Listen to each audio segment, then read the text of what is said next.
This is Pet Life Radio. Let's talk pets.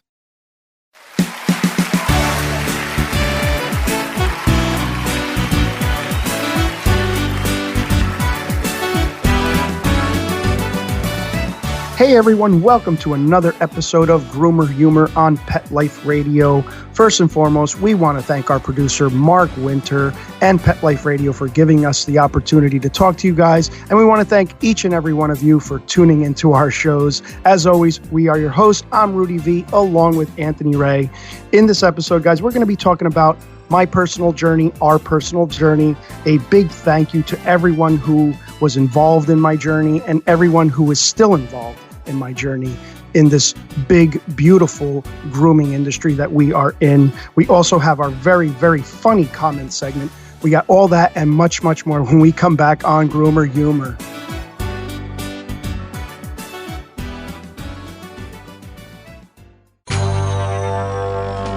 It's DesignerPetSweaters.com. Hand-knitted designer sweaters for your precious pup or cool cat. Beautiful couture patterns for your pets, including custom-knitted formal wear, casual wear, yachting, and even sports-themed. Many designer pet sweaters include feathered tammy hats, top hats, and a lot of sparkle.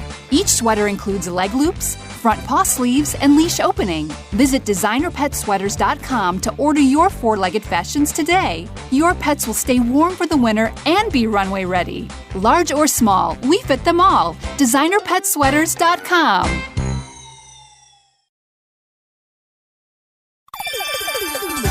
Let's Talk Pets on PetLifeRadio.com.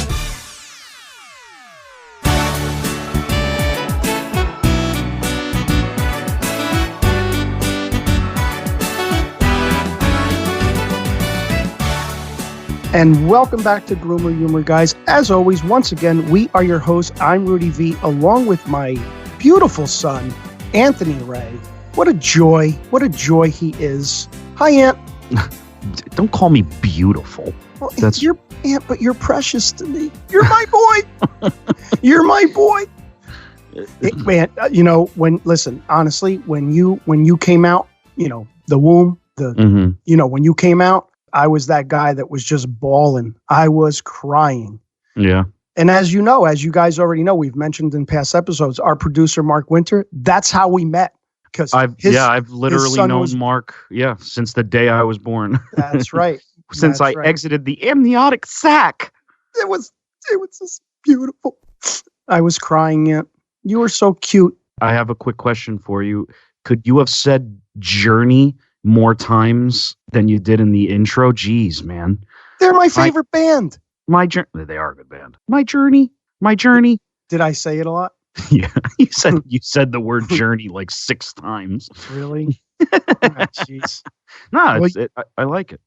Well, I think everybody has a journey. It's life's journey. It's a journey. Everybody has a story. In case you guys weren't aware, this episode is going to be about a journey. Just make that clear. We want to make that clear. Yes. Yeah. This is going to be about a journey. It's about a journey. Yeah.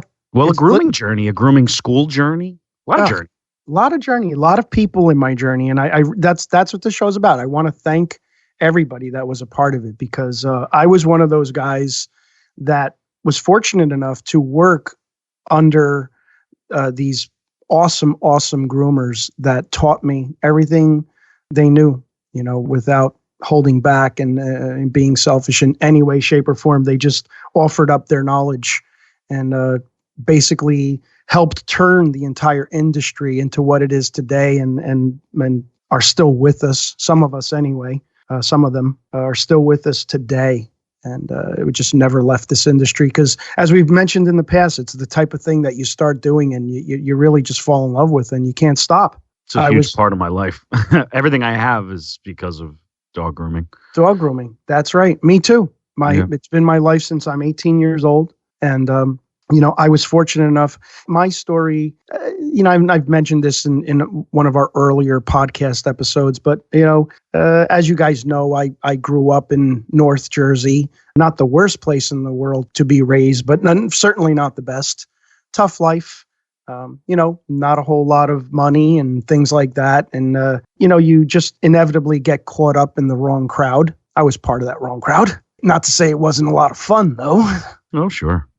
But what was that? The 80s, right? As the 80s, what I'm saying? Okay, sure. A lot of stuff was out of the 80s, you know what I'm saying? Just Blondie came out, I love Blondie. Blondie came out, the Cars, things like that. Fun stuff, fun living. And, but again, I started to kind of, not to get into too much detail, but definitely on the wrong path, so to speak. And I started to realize that when all my friends were getting arrested and I was pretty much next, and I knew it and I felt it, and I wanted to change. And with a little bit of help from God, I did. So I just feel so grateful.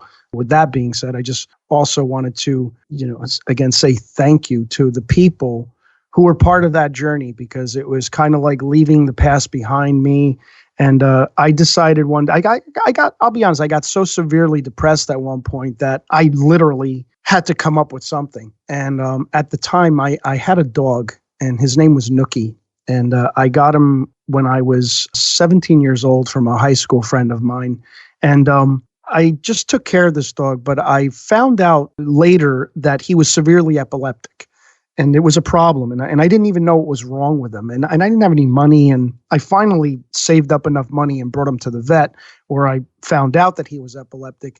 And it was a big task. And he just would go into severe epileptic seizures, and just would lose all of his bearings, and he would poop. And it was just a very, very difficult thing. But I was just determined to take care of this dog, and I did.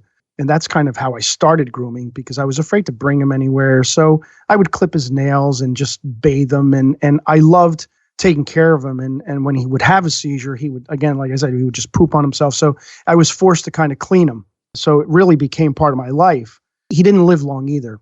He only lived to be about 7 years old, because it just got so severe that, he ended up passing away. But again, at that time, I was very, very depressed. And I said to myself, I need a change. And I kind of broke away from the friends I was hanging out with, thank God. And not that I wish them bad. I hope they're all doing well now in their lives. But I decided to go to grooming school. And it was a new journey. Journey. Sure. Oh, so wait, so this is, you're just to be clear, this is a journey? Yeah. I started a new journey. New journey. Okay. It was a new journey. Yeah. For the time. Right. Yep. Okay. New journey. And I decided to go to the school and interview and all of that. And I was fortunate enough to be surrounded by many, many people who were maybe in the similar predicament as me and chose dog grooming. So I was able to attend the Nash Academy of Animal Arts in Cliffside Park at the time. And I met some wonderful people. And I wasn't even sure if I really even wanted to do it at that point, but I met John Nash. He was the owner of the school. And rest in peace, he passed away a few years ago. But John Nash was just this dear, dear person. Just the kindness in this guy's heart, and he was the type of guy. As soon as I shook his hand, I just knew I was just amongst an angel of a person. This guy was so cool, just debonair, and I just fell in love with him right away. And so I was fortunate enough to attend the Nash Academy of Animal Arts, and he had some awesome, awesome instructors. Again, I just feel so fortunate to have been taught by them. John Statsko was one of his main instructors. Loretta Voigt. There was another woman called Netta. I forget her last name. Joey Villani, who took over the school after a while, just was, I think, a couple years younger than me. And I just remember Joey Villani coming into the store, and here's this young kid. And I was like, wow, this kid knows how to groom, man. He knows how to groom dogs. And I was fascinated by Joey Villani, who we're still close friends with. And hats off. He's one of the hardest working men in this industry, hardest working groomers. I like to refer to those days as the days of Shirley Cal Stone. And those of you who don't know Shirley Cal Stone, look her up. She's just, again, one of the amazing mainstays and people, influencers of dog grooming, especially back then, and will always remain a big influence on the dog grooming industry. And again, this is a special thanks. I sincerely thank each and every one of you guys out there. John Statsko, thank you so much. This guy taught me so much about dog grooming, and not just about grooming dogs, just about life. I mean, I just felt like when I went to Nash Academy, it saved my life. It really did. And those people saved my life. So again, that's what this show is dedicated to. And it's brought me to this point where I'm able to reflect and look back and say that this really did save me. It saved me. I probably would have been dead or in jail. I mean, and I'm not even kidding about that. That would have been that journey. Oh, that's a bad journey. That, you know what I'm saying? Well, that's a quick journey if you're dead. Right. A little bit of a quicker journey. That's but I was definitely headed towards that. And again, grooming just saved my life. And you know what? I bet a lot of groomers out there probably have the same story. You know, people get into this industry through hard times. I truly believe that because I talk to a lot of groomers. As you know, Anthony, when we do shows and stuff like that, we talk to so many people and everybody has like the same story, man. Yeah. You know, it's a hard luck life, all that stuff. But the dogs, the animals, the industry just saves you. It just saves you. The love of it. Yeah. There's a weird calling there. It's sort of like this industry, because dogs and cats, and for that matter, any kind of pet that's out there, it's very therapeutic sometimes, and it's such a gratifying industry that, like, you're right, a lot of people who fell on hard times were sort of saved by this industry. It calls you. It does. It sort of pulls you in. You gravitate, especially, you know, not everybody is down on their luck and who gets into this, but especially those who were. It sort of pulls you in, sort of like, oh, there's an option. There it is. Yeah, oh, this is nice. And oh, wow, so gratifying. And oh, look how happy the dog is or the cat is. And it's like, you know, yeah, you end up just finding yourself in it all of a sudden. Yeah. And never leaving. It's hard to get out of. It is. Like you said, it is so gratifying. And then, you know, you start to associate with other people in the industry, and you just come to this realization, like, wow, there's other people just like me that feel the same way, and that you start to completely vibe with. I mean, I don't know of any dog groomer that doesn't talk to another dog groomer and go, "You're a dog groomer too." Yep. You know, I mean, we just vibe, and thank God for the industry being what it is. And again, these people that I mentioned had a lot to do with it, along with so many others from all over the world. But when we would get together at Intergroom or any other show. At the time, there was a New England Pet Grooming Association, did a great show up in Massachusetts and Chicago. You go to all these shows and you just keep meeting the same people, and it's like, wow, this is so much fun. You know, we're having disco night, and we're having these gala dinners. And again, it's that feeling of, you just feel so lucky to be a part of it. And I was just fortunate enough to, involve myself too, bring myself to want to understand and just make new friends. And again, the friends that I have met in this industry are just beautiful to me. They're dear to me. And it's just been a lot of fun. It's been so much fun. And you're starting to experience it now too, Anthony. Like like your journey, you have a journey too. My journey is real simple. All started on a Saturday, hungover because I just went to a high school party the night before. And with a nice little smack in the back of the head from my dad. Hey, get up. I need your help at the shop today. Yeah. Exactly. Yeah, and here we are today. Skip ahead, and here we are today. No, that's actually not true. Well, it was true, but that wasn't the first. That's not where it started. It started when I was a kid, and I was just in your shop all the time. That's it. I would bring you to the shows. Yeah. I remember going to Massachusetts. Remember? Going to you were competing, I think. Were you competing? I wasn't. I was competing at the time. Yeah. Mm-hmm. Yeah. But I don't know that I was competing at that particular show that I brought you to. But at the time, I was competing. Yeah. But I remember walking around with you, and you were amazed at the creative styling and the dogs, all different colors and haircuts and themes. Just a lot of fun. Yeah. See, you guys, I'm sure if you've been listening to our show since the beginning or been on our channel since we started, you'll know you have a taste of how close me and my father are. But man, it started because we were, even at home, it's like I was always hanging out with you, like, because you liked the same stuff as I did. You liked to, you had the video camera. You were the first person in town at the time to get the big big video camera that went on your shoulders. Big VHS. Yeah, big VHS video camera. So you were always filming me, and we were always hanging out and laughing. You would get me a Sega Genesis, not just because I was a kid and kids like video games, but because you liked video games. So it's like, it wasn't like I would, seclude myself in my room. It's like, no, I'd be playing Mortal Kombat 2 with you, so I was always like, as a kid, it's like, I think I started hanging out at your store when I was like 6 years old. I wasn't working or anything. I was just hanging out. And earlier than that, man, I used to have to babysit you on occasions, and you'd be in the shop, sitting in the corner, when I would look over and you'd have like dog hair on your lip, and I'd go, "Oh man, bad father. Jeez, don't tell mommy." Right. He's swallowing dog hair. Yeah, but yeah, I've always. That's why I grew up around it, Yes. And it's like, and I like what you said before, because now I'm getting to this point in my career working with you is that the excitement of meeting another dog groomer. It's a good way to describe it is like when you find out somebody has the same birthday as you, or they have the same name as you, and it's like that little excitement, that weird excitement that's so pointless that you get, oh, my birthday's December 12th. Wow, it's so weird. It's that times like 1,000, like when you meet another dog groomer. Yeah, or somebody's the same zodiac sign as you. Yeah, like oh, me too. That's so, You're weird like me. Yeah, you're weird too. Yeah. Oh, Sagittarius. Oh, you're a mess just like me. Oh. Oh, Aquarius. Oh, you overthink everything, just like my dad. You're not from. Oh, you're Aquarius. You're not from planet Earth either.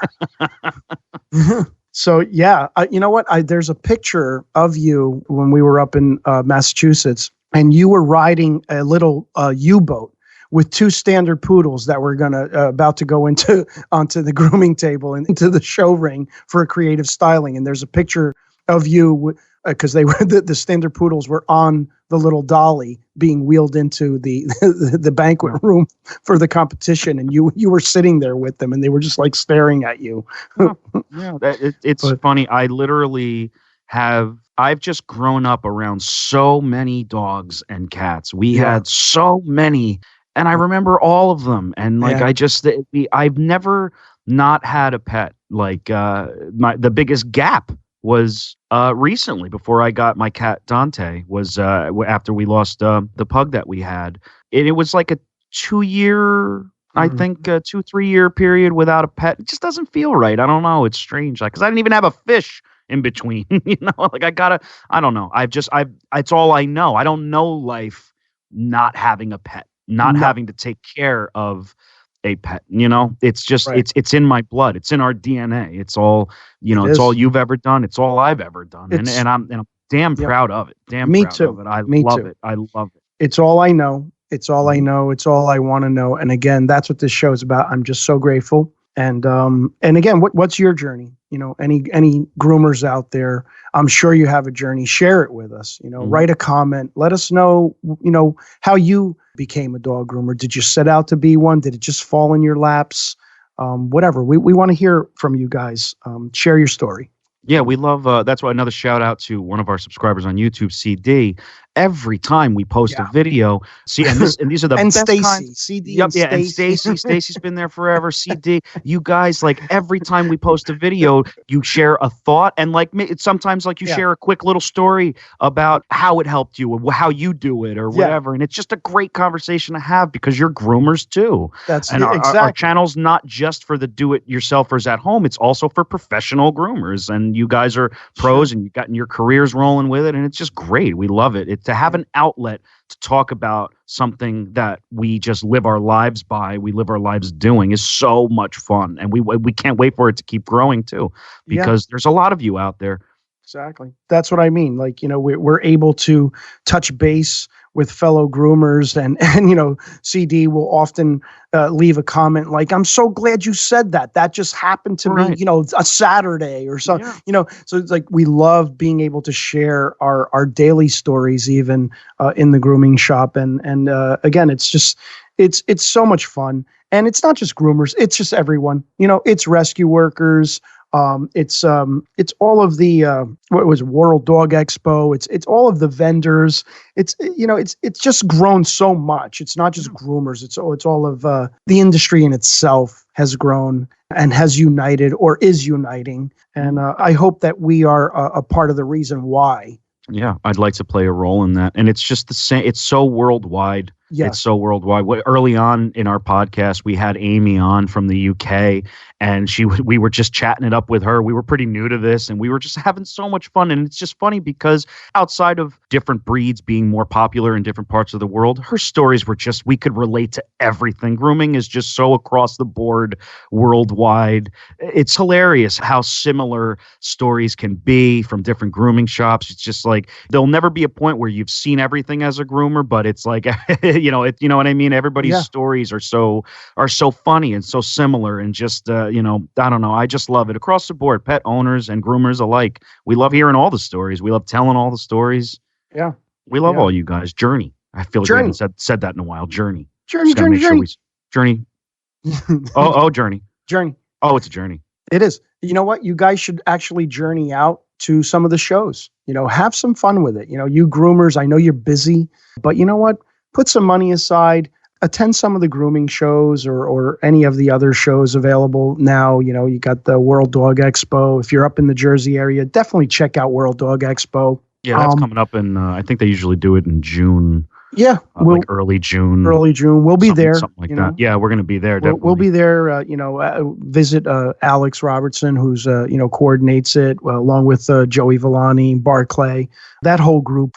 Again, we're talking about people who have just contributed so much to the industry and have survived it, and are thriving in it right now. And that's the beauty of it all. We just love to see it, and we're a part of it ourselves. So if you guys can find the time, get out there, go enjoy yourselves, go to some of these shows, go to Intergroom. Intergroom's a great show to go to. It's also over in the Meadowlands, but get yourself out there, go talk to other groomers. Go do some seminars, go visit some seminars, hear what these people have to say, hear what we have to say, and share your story as well. Because again, we're just constantly learning, evolving. Grooming is definitely not what it was even 5 years ago, let alone, when I started 30 years ago, actually 35 years ago. It's just come such a long way.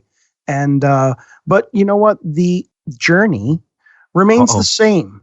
It just remains the same. It really does. The love of it remains the same. The same reason why people got into it 30 years ago and even before that is the same reason why people are getting into it now. We love dogs. We just love animals.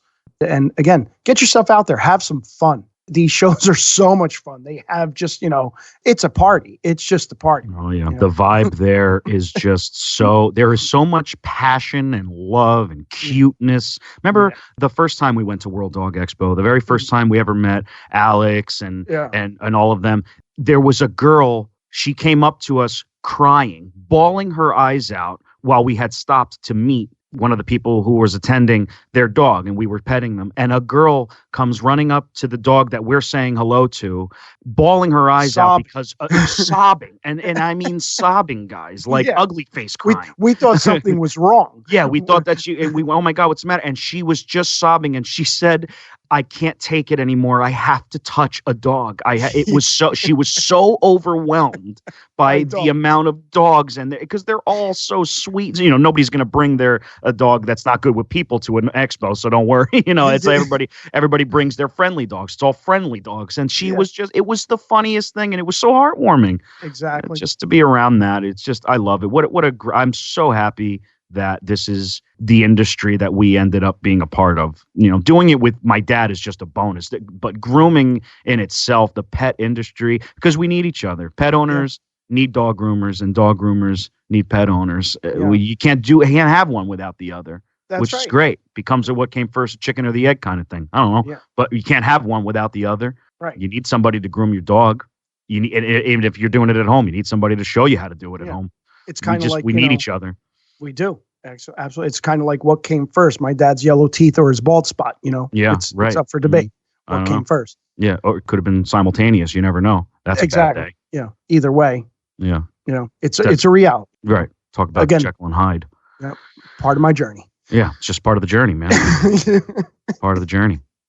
But yeah, man, I have to definitely reiterate that. That's so much fun. It's so heartwarming to be a part of it. And we love it. And hope that you guys get into it and get young people into it. We always stress that, like you, even if you have to smack them back of the head and say, hey, let's go. It's Saturday. Help me groom some dogs. Yep. I'm sorry about that. I didn't give you much of a choice. you only had, I didn't really have a choice, but it was good. It's good. Bro. You're glad. You didn't have to do that. Yeah. I knew that you would like it eventually. Because I love dogs. Yeah. I love cats and I love dogs and I just love pets. I always, but yeah, you didn't have to smack me in the back of the head that much. It was only when, you're waiting, you got to go. There's people waiting at the store and I'm sleeping. Yeah, exactly. Get up. I don't even care if you're in your slippers. You're coming in the shop today. Let's go. I don't even remember you not being. I don't either. You were always with me. So I was always there. I remember so many things about the old store. I remember when you first got the one that we're in now, and now we're going to be moving this one. And it's just, I just remember everything. I remember walking to Burger King in our first store that we had. We had a really cool Burger King there. I remember walking over there. Then they had that other store. I would go and buy Pokemon cards. Sure. I remember everything. What a great journey. Journey. Oh, it's Journey again. So I just want to mention this also. After I graduated, Nash Academy of Animal Arts, which I was so proud of because, like I said, I was a C- student. So when I finally got my diploma from Nash Academy, they actually placed me into a job. And I started working for this one groomer, and I only worked for her for about 2 days. She wasn't a very nice person. She was okay with the dogs, but she just wasn't very nice to me. So I went back to the school and I said, I don't think that was a good fit. And the school said, apparently she's not a good fit for anyone. She wasn't the friendliest of people. But what they ended up doing was they ended up placing me with was a good friend of mine also. And he also attended Nash Academy. His name was Glenn Boothby. And I started working for him.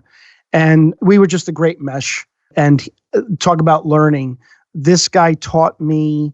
And again, you don't have a whole lot of experience coming out of grooming school. I mean, you're lucky if you can groom even 2 dogs when you first come out of grooming school. So I was thrown into this situation where he had a huge operation. I mean, he was affiliated with a kennel, and we were doing at the time, and this is going back, 87, 88, we were doing about 25, 30 dogs a day. He had 2 other groomers on staff. He was affiliated with a kennel, but I had to learn real hard and real fast how to groom a lot of dogs safely. And it was just, I was thrown into a situation where it's like, whoa, this is more than I even bargained for. But special thanks to Glenn Boothby, who ended up becoming a really good friend of mine and the godfather of my son. And again, just one of the people that I have to give a special thanks to, Glenn Boothby. That's Uncle Glenny right there. That's Uncle Glenny. And he was funny as hell. Oh my God. Or is funny. We keep talking about him like he's no longer with us.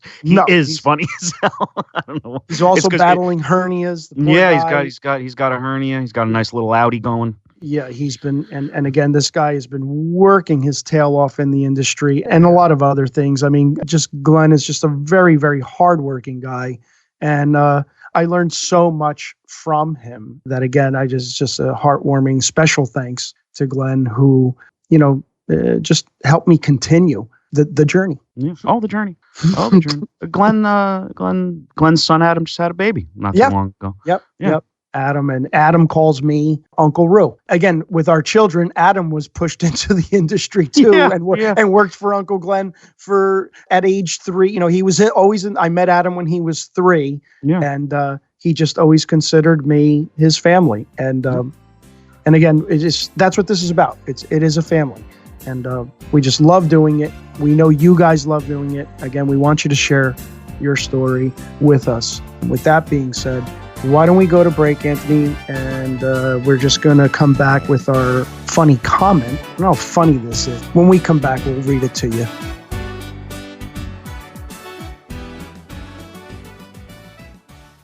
My dog, Mojo, was half beagle and half coonhound.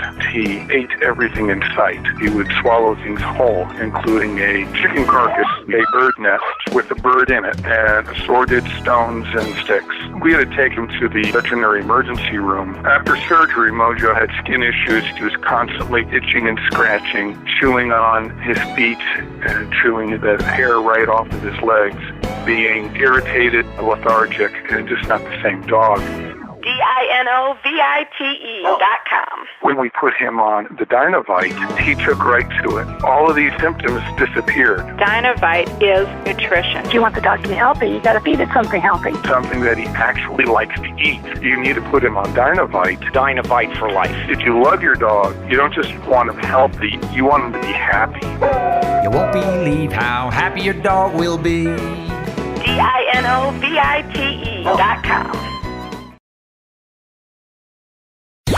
Let's talk pets Let's talk pets on Pet Life Radio. Pet Life Radio. PetLifeRadio.com.